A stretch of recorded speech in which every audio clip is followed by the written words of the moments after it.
పొగిడి నిన్ను పాడు చేసేవారికన్నా నీ మంచి కోరి నిన్ను దండించేవారే మిన్న. నిన్ను గౌరవించేవారికి నీ విలువ ఏంటో తెలుసు. అలాంటి వారిని ఎప్పుడూ నిర్లక్ష్యం చేయకు.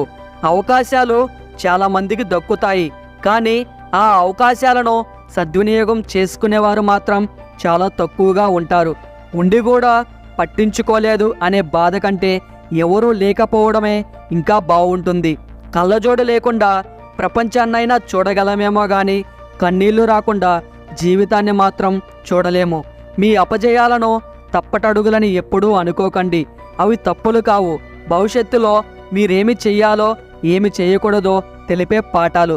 నమ్మకాన్ని అమ్మకానికి పెడితే ఎంత పలుకుతుందో తెలియదు, కానీ అదే నమ్మకాన్ని పోగొట్టుకుంటే తిరిగి పొందడానికి ఒక జీవితకాలం సరిపోదు.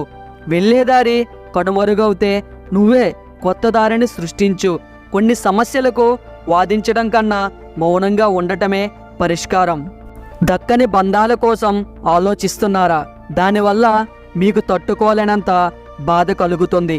అలాగే ఎంతో విలువైన సమయం వృధా అవుతుంది. అందువల్ల మీకు ఇందులో ఏ పాయింట్ నచ్చిందో తప్పకుండా కామెంట్ చేయండి. అలాగే ఈ వీడియో మీకు నచ్చినట్లయితే మీ సపోర్ట్గా ఈ వీడియోకి జస్ట్ లైక్ చేయండి చాలు. అలాగే ఇటువంటి వీడియోస్ కోసం ఈ ఛానల్కి ఇప్పుడే సబ్స్క్రైబ్ అవ్వండి. Thank you.